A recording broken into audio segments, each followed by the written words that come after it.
Bed early, you would have thought that the Pelicans won the game. They had a stunning 19-0 second quarter run to open up a double-digit lead that lasted most of the game. Golden State trailed by 20 going into the fourth, but the Warriors staged one of the biggest comebacks in postseason history. Take a look. Steph Curry was just too good. Curry scored 40 points, including a three-pointer in the final seconds of regulation to complete a 20-point fourth quarter comeback. Warriors beat New Orleans 123-119 in OT. to take a 3-0 lead in their first round playoff series. Take a listen.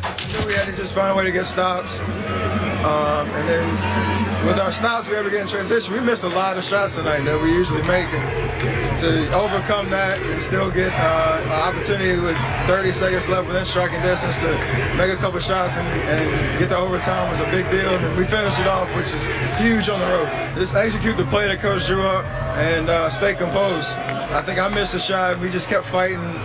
Mo Space gets a huge rebound. I relocate to the corner, and thankfully enough time to get it off. It goes in. And, we get all the momentum back on our side, and then the task is just to finish out that last 5 minutes. And man, just proud of everybody in our locker room, coaches, players, to get this big win for us, and hopefully we can finish it out on Saturday. Did I hear the Pelicans crowd shouting MVP? Here's the question, Skip. Did the Warriors win or did the Pelicans lose? Stephen A. Smith, as usual, it was some of both. But to me, a whole lot more of the latter. The Pelicans blew this game at home. A pivotal game 3. They could have made this an interesting series. I will be the first to admit I went to bed at the end of the third quarter. I thought enough is enough. I thought the Pelicans had iced it. And yet, I had the foresight to tape the fourth quarter and overtime because I taped the TNT show that was going to follow. Yep. And I carefully watched fourth quarter and overtime very early when I woke up this morning. Once more, forgive me for this. I know you're going to be hard on me as I'm going to be hard on Anthony Davis, but I cannot give him a pass for what happened in the fourth quarter and overtime. When you lead the NBA in player efficiency rating, when your fans are chanting MVP for you, when you're clearly, to everyone involved last night, the best player on your home floor, and you get outscored 39-19 in the fourth quarter and overtime, that is inexcusable, and the bulk of the responsibility falls on the shoulders of the best player, Anthony Davis. It is mostly your fault when you give up, your team gives up 10 offensive rebounds in the fourth quarter. Most teams don't get 10 in a game. Golden State wound up with 22 for the game. That's way too many. And again, bulk of responsibility is on the 6'10" long arm guy who's supposed to be your, what is he? Is he a center? I call him a center. He's a power forward, whatever you want to call him. He's a forward. He's a big forward. He's a dominating forward. And remember, start of fourth quarter, Steve Kerr, out of desperation, went small. He took Bogut out of the game. Bogut played 0 minutes in the fourth quarter. So this is a small team that got 10 offensive rebounds. You know and I know from having covered this league for years and years and years, offensive rebounds are mostly about effort. Anthony Davis, as he experiences growing pains, and that was a painful bunch of growing pains last night, he's going to have to rev his motor a little higher in a fourth quarter of such a crucial playoff game. He's going to have to reach down for a little more killer instinct because he got beaten to the basketball again and again and again. Even Spates, you saw in the last sequence when, as Steph said, he relocated into the corner after he missed a three. Spates just beat Anthony Davis to the basketball. It didn't see him coming. It was almost like the Malcolm Butler interception in the Super Bowl where you don't see him coming. He just out-hustles you to the basketball, and it reminded me of Chris Bosh in Game 6 flipping it out to Ray Allen in the corner. God forbid. and he nailed the three, obviously, to send it to overtime. I am not going to be critical or condemn Anthony Davis for missing the one free throw that would have iced the game late. That's going to happen to everybody. And I'm not going to condemn him and him alone for his coach telling the team to foul, give the foul to give, to kill some clock at the end of the game, and nobody did it. It's just a young team that screwed up.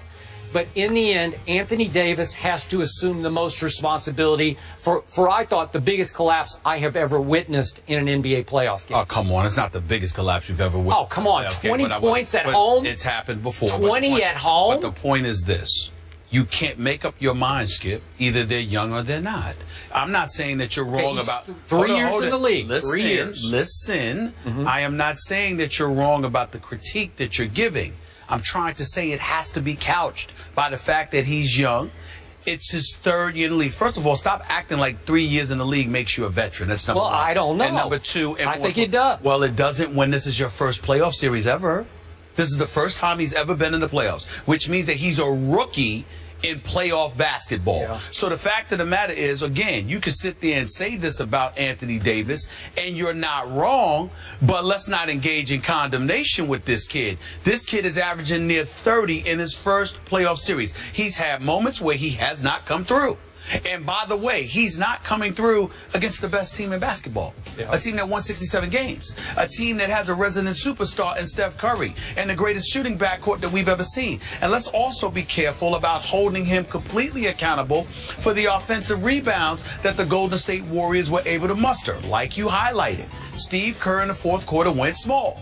When you look at the Golden State Warriors, primarily most of their shots come from the perimeter. When you are shooting perimeter shots, there are long rebounds. And sometimes it's not effort, sometimes it's speed as well. And if you go small, that means you're quicker to the basketball than some of the bigger guys, which is why Steve Kerr put a smaller lineup out there to begin with. Because with Bogut on the floor, it's one thing to have a formidable 7-footer there to patrol the paint, block shots, change shots, rebound. It's another thing entirely when you go small because the other team just seems to be quicker.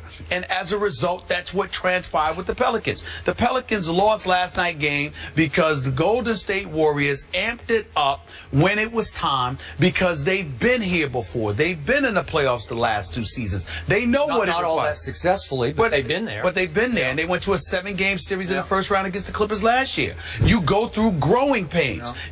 Isaiah went through growing pains. MJ went through growing pains. Bird and Magic didn't necessarily have to because they were winning from jump. But the fact of the matter is that most people have to go through growing pains. Again, I am not saying that you don't look at Anthony Davis and hold him accountable. You don't point out that he made a mistake here, he made a mistake there. Yeah, there was an offensive rebound he could have gotten. There was a free throw he should have made. You know, that last play when he drove on Bogut, I thought that was a relatively weak move on his part. It was pretty weak because the ball didn't even touch the rim. That's right. And he airballed, he shot. Well, he went the right. Well, first of all, he was shooting right-handed. He drove to his left and shot into Bogut. What you wanted to do was go right because that's your strong move right there. And give Bogut credit. He played it well. He did play it well. He did play it well. But I'm only saying all of that to say, as time goes on, you learn from those experiences. If the guy was in the league 6, 7 years and found himself in a playoff series, you have a point.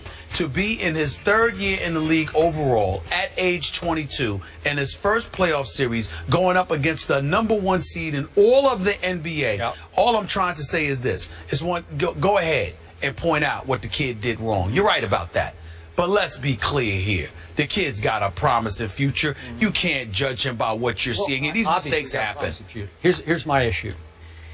And maybe I'm a prisoner of what I saw in the playoffs game at New Orleans against my Spurs. Right. Anthony Davis, from wire to wire, played his back end off in that game. He played hard. He played with an intensity that I don't always see him play with. I didn't see it last night in this 4th quarter. It's just playing hard. You've seen it. You know what I'm talking about. It's body language. It's like, I am going to close this deal. Yeah, but I'm sorry. But there's a flip side to it, Skip. Sometimes that adrenaline and that momentum can be neutralized by the opposition because of what they're doing. That particular night against San Antonio to close out the regular season, there was no Tiago splitter.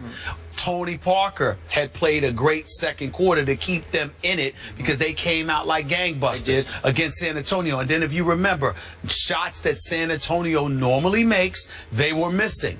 This is Golden State. These are the Splash Brothers. Here they come. You go on a 19-0 run. You look like you're about to try and run them out of the building, but you were still only up 9 at the half. And then what happens? They start making shots like they do. And when you know that they're coming up the rear, here they come. I mean, do you have... But wait, a lot of the shots they made were second chance shots because they were getting the offensive rebound. Well, again, that was as the game waned, but this was what I'm talking about when they had already inched their way back into it. What you're missing here is this. When you are an opponent and you're going up against a crew like Steph Curry and Klay Thompson, when they hit shots, you know what happens to you? You go like this. Oh, damn. Here they come. Oh, this is exactly oh, Lord. Exactly you know, oh, my God. was. And then all of a sudden, instead of just playing, every possession gets tight because you know every little mistake is going to be capitalized on. And that, when you are young and you have not been here before, that is a lot to overcome. What's funny to me was Steve Kerr in his huddle going into the Sounds fourth like quarter. it was over. He conceded basically in his comments to his team. He said, let's, I'm paraphrasing, but he said, let's establish a little momentum for the rest of the series here. Well, who wouldn't think it's over when you're down 20 on the road? Yeah. But the players themselves, first of all, you know, that's psychological 101. That's psychology 101. Steve Kerr knows that at any moment, Steph Curry and Klay Thompson and Draymond Green can shoot you back into a game. What makes Golden State so scary is that they can explode in bunches. They can erase a deficit in the blink of an eye because they're snipers. You understand? Now, if you got athleticism and you're just dunking and you got to defend, but you can't hit perimeter shots, that's entirely different. When you can sit there and literally get threes like they're twos, like they're free throws, well, then you got a different kind of problem. And you've got to be experienced enough to offset that. You going against LeBron and Cleveland and them, you going up against a team like San Antonio, it might be a little bit different. But a young team like the Pelicans, come on now, they're novices at this. Novices. Just for the record, to close this discussion. Sure. In the fourth quarter alone, Golden State made only 2 threes, 2 out of 10. But when Draymond Green gets 4 offensive boards and gives you another chance to score points or just puts it back, you're going to lose at 20 points. Yeah, but it wasn't like he was boxing out and moving guys around. Some of those were long rebounds. He's quick of foot, and that's what happens. That's why you go small. You talk about exploding in bunches. Klay Thompson said last night they haven't been in that position in a while. However, they have mental toughness. That was why they were able to bring it back. He said that's their key. They're a very special group. I think I missed a shot. We just kept fighting. Mo Space gets a huge rebound. I relocate to the corner, and thankfully enough time to get it off. It goes in, and, you know, we get all the momentum back on our side, and then the task is just to finish out that last 5 minutes. And man, just proud of everybody in our locker room, coaches, players, to get this big win for us, and hopefully we can finish it out on Saturday. Did I hear the Pelicans crowd shouting MVP? Here's the question, Skip. Did the Warriors win or did the Pelicans lose? Stephen A. Smith, as usual, it was some of both. But to me, a whole lot more of the latter. The Pelicans blew. That early, you would have thought that the Pelicans won the game. They had a stunning 19-0 second quarter run to open up a double-digit lead that lasted most of the game. Golden State trailed by 20 going into the fourth, but the Warriors staged one of the biggest comebacks in postseason history. Take a look. Steph Curry was just too good. Curry scored. Fouls we ever get in transition. We missed a lot of shots tonight that we usually make, and to overcome that and still get an opportunity with 30 seconds left within striking distance to make a couple shots and get the overtime was a big deal. And we finished it off, which is huge on the road. Just execute the play that coach drew up and stay composed. 40 points, including a three-pointer in the final seconds of regulation to complete a 20-point fourth quarter comeback. Warriors beat New Orleans 123-119 in OT to take a 3-0 lead in their first round playoff series. Take a listen. We had to just find a way to get stops, and then with our